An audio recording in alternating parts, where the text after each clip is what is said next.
Praise the Lord. கர்த்தரும் இரட்சகருமாகிய இயேசு கிறிஸ்துவின் நாமத்தில் உங்களை யாவருக்கும் என் அன்பின் வாழ்த்துக்கள். பிரியமானவர்களே, நமக்குள் ஆவியானவர் வாழ்ந்து கொண்டிருக்கிறார்.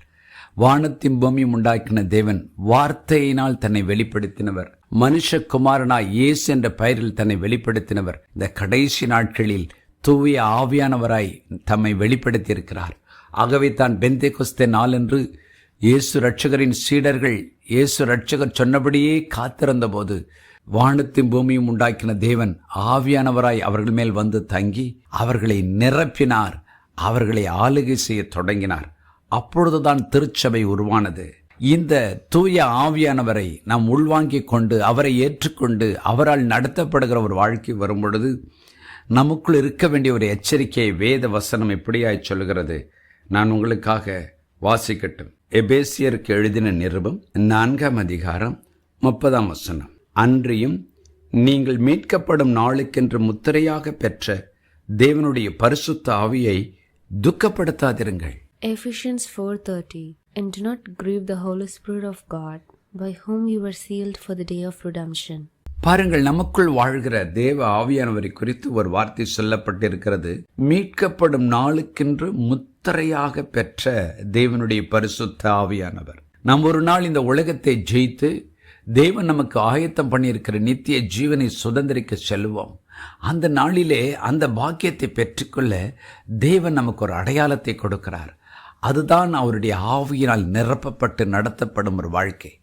அந்த அடையாளத்தை முத்திரை என்று சொல்கிறார். ஆகவே யார் யார் தேவாதி தேவனை தூய ஆவியானவராய் தங்கள் வாழ்க்கையில் ஏற்றுக்கொண்டார்களோ பெற்றுக்கொண்டார்களோ அவர்களுடைய வாழ்க்கை நித்திய ஜீவனுக்குரிய வாழ்க்கை. அவர்களுக்கு தேவன் ஒரு வார்த்தையை சொல்கிறார், நீங்கள் தூய ஆவியானவரை துக்கப்படுத்தாதீர்கள். இன்றைக்கு கூட நமக்குள் வாழ்கிற ஆவியானவரை குறித்து நமக்கு ஒரு சரியான அறிவு இல்லாததினால் தூய ஆவியானவரை நாம் துக்கப்படுத்துகிறோம். அநேக நேரங்களிலே பாருங்கள், வெண்மையான சட்டையை அணிந்து கொண்டு பொல்யூட்டட் பிளேஸ்குள்ளே போகும்போது ஒரு தூசி நிறைந்த கரை நிறைந்த இடங்களுக்கு செல்லும் பொழுது எப்படி அந்த துணி கரைபட்டு போகிறது, அப்படியே நம்முடைய வாழ்க்கையிலும் கூட நமக்குள் வாழ்கிற ஆவியானவரை வேதனைப்படுத்தும்படி நம்முடைய வாழ்க்கையில் நம் கரைகளை அனுமதித்தால், துணிகரமான பாவங்களை அனுமதித்தால் அவர் துக்கப்படுவாராம். பாருங்கள், தேவனை அறியாத நாட்களில் தூய ஆவியானவர் நமக்குள் வரும்பொழுது பாவத்தை குறித்த உணர்வை கொடுத்து கண்டித்து நம்மை பரிசுத்தமாக்குவார். பாவம் எது என்று தெரிந்த பிறகு துணிகரமாய் பாவத்தை செய்யும் பொழுது பாருங்கள், நமக்குள் இருக்கிற ஆவியானவர் துக்கப்படுவார். சில நாட்களுக்கு பின்பு நம்மை விட்டு விலகுவார்.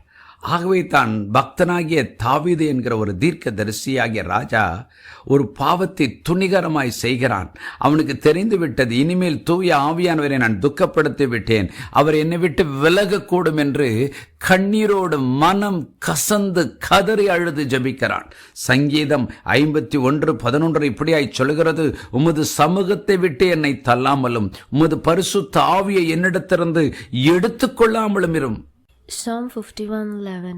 Do not cast me away from your presence, and do not take your Holy Spirit from me. ஆம் பிரியமானவர்களே, நம்முடைய வாழ்க்கையிலும் இந்த ஆழமான சத்தியத்தை இருதயத்தின் ஆழத்தில் உள்வாங்கிக் கொள்ள வேண்டும். என் வாழ்க்கையில் ஒரு நாளும் தூய ஆவியானவரை துக்கப்படுத்தக்கூடாது.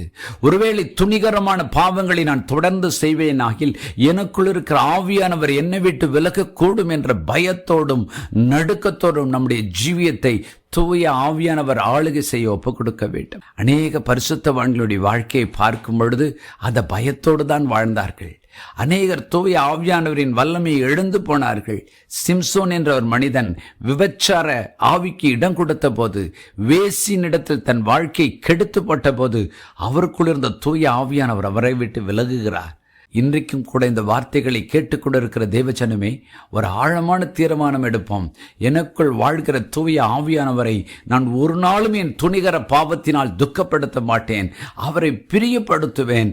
அவர் என்னை விட்டு விலகாதபடி நான் மனம் கசந்து அழுது நான் மன்னிப்பு கேட்டு மறுபடியும் அவரை எனக்குள் வாழும்படி நான் என்னை விட்டு கொடுப்பேன் என்று சொல்லி ஜெபம் பண்ணுவோமா? ஜெபம் பண்ணுவோம்.